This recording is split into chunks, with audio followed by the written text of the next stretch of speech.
बच्चों,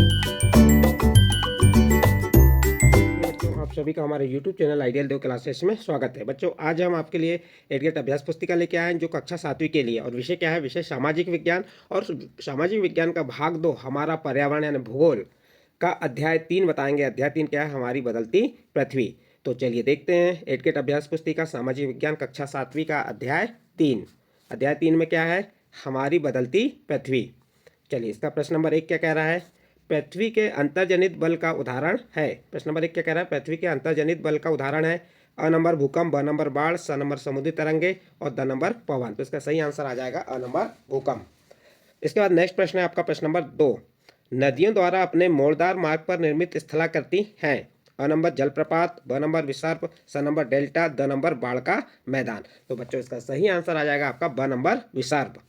बच्चों, आपको ये भी बता दें कि आपको एडगेट अभ्यास पुस्तिका की तैयारी अच्छे से करना है, लेकिन एडगेट अभ्यास पुस्तिका के जो प्रश्न दिए, इन प्रश्नों को आप कब हल कर पाएंगे? जब आपकी पाठ्य पुस्तक का अध्याय 3 हमारी बदलती पृथ्वी के पाठ का पूरा अध्ययन करेंगे। उसके बाद आप इन विकल्पों के उत्तर दे पाएंगे। और ये प्रश्न आपकी वार्षिक परीक्षा के दृष्टिकोण से बहुत ही महत्वपूर्ण है, क्योंकि वार्षिक परीक्षा में यहीं से प्रश्न पूछे जाएंगे।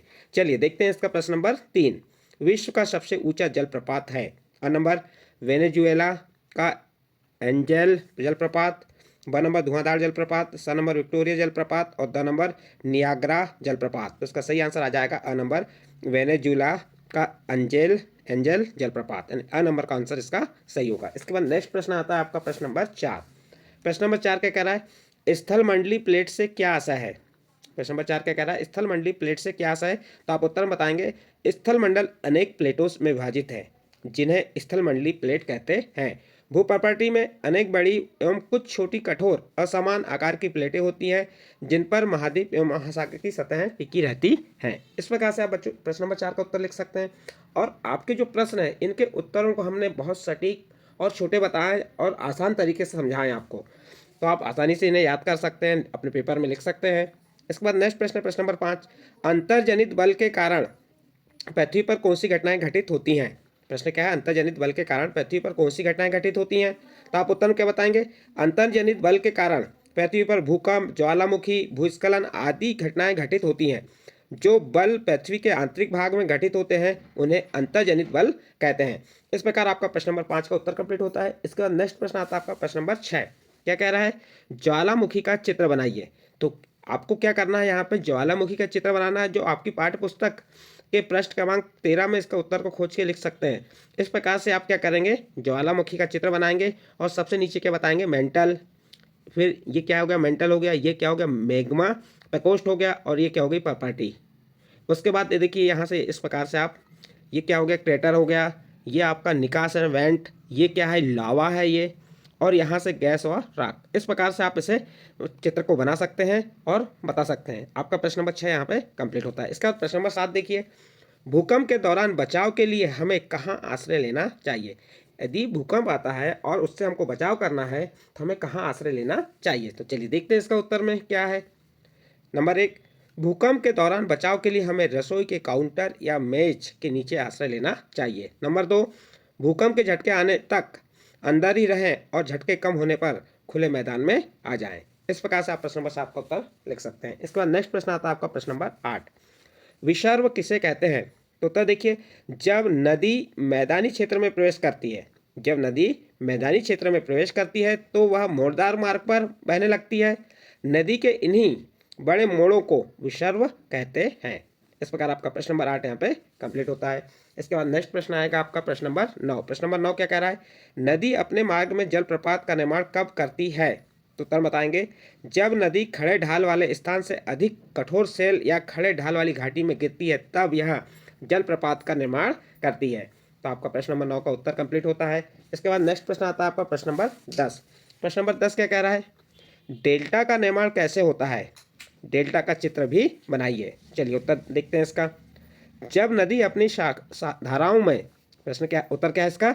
जब नदी अनेक धाराओं में विभाजित हो जाती है, जिसको वितरिका कहा जाता है, जहां नदी इतनी धीमी होती जाती है कि यह अपने साथ लाए गए मलबे का निक्षेपण करने लगती है, और प्रत्येक वितरिका अनेक मुहाने का निर्माण करती हैं। सभी मुहानों के अवसादों के संग्रह से डेल्टा का निर्माण होता है। और इस प्रकार से आप डेल्टा का यहाँ पे चित्र बना के बता सकते हैं।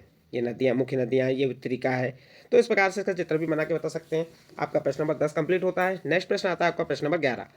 समुद्री तरंग द्वारा निर्मित स्थलाकृति का वर्णन कीजिए। तो उत्तर देखिए, समुद्री तरंग के अपवर्तन एवं निक्षेपण तटीय स्थलाकृतियाँ बनाते हैं। समुद्री तरंगें लगातार शैलों से टकराती हैं, जिससे दरार विकसित होती है। समय के साथ ये बड़ी और चौड़ी होती जाती हैं। इसको समुद्री गुफा कहते हैं। इन गुफाओं के बड़े होते जाने पर इनमें केवल छत ही बचती है, जिससे तटीय मेहराब बनते हैं। लगातार अपवर्तन छत को भी तोड़ देता है और केवल दीवारें बचती हैं। दीवार जैसी इन आकृति को स्टेक कहते हैं। इस प्रकार से आप प्रश्न नंबर 11 का उत्तर कंप्लीट कर सकते हैं। नेक्स्ट प्रश्न आता है आपका प्रश्न नंबर 12। हिमनद के कार्य लिखिए। तो देखिए, हिमनद के कार्य क्या है। नंबर 1, हिमनद अपने नीचे की कठोर चट्टानों से गोलाश्मी मिट्टी और पत्थरों को अपरदित कर देती है। दूसरा कार्य, हिमनद गहरे गर्तों का निर्माण करते हैं। तीसरा कार्य, हिमनद निक्षेपण, हिमनद जलोढ़ का निर्माण करते हैं। इस प्रकार से आप प्रश्न नंबर 12 का उत्तर कंप्लीट कर सकते हैं। इसके बाद नेक्स्ट प्रश्न आता है आपका प्रश्न नंबर 13। प्रश्न नंबर 13 क्या है, रेगिस्तान क्षेत्रों में पवन से कौन कौन सी स्थलाकृतियों का निर्माण होता है। तो उत्तर देखिए, रेगिस्तान क्षेत्रों में पवन से छत्रक शैल, पवन शैल, बालू टीला, लोयस आदि स्थलाकृतियों का निर्माण होता है। जैसे छत्रक शैल क्या है, रेगिस्तान में छत्रक के आकार के शैल देख सकते हैं, जिन्हें छत्रक शैल कहते हैं। बालू का टिब्बा, बालू का टिब्बा क्या है, जब पवन का बहाव रुकता है तो यह रेत गिरकर छोटी पहाड़ी बनाती है, इसको बालू का टिब्बा कहते हैं। इस प्रकार बच्चों आप प्रश्न नंबर 13 का उत्तर को यहाँ पे लिख सकते हैं और अपनी कॉपी में भी नोट कर सकते हैं। यदि आपको हमारे द्वारा जो अध्याय बताया, कौन सा अध्याय था, अध्याय 3 हमारी बदलती पृथ्वी, किसका था, कक्षा 7वीं सामाजिक विज्ञान का भाग 2 हमारा पर्यावरण यानी भूगोल का अध्याय जो था, अध्याय 3 के प्रश्नों के उत्तर आपको बताए। ये प्रश्नों के उत्तर आपको अच्छे लगे हों तो आप हमारे चैनल आइडियल देव क्लासेस को सब्सक्राइब कीजिए, लाइक कीजिए एवं अन्य ग्रुप में शेयर जरूर कीजिए।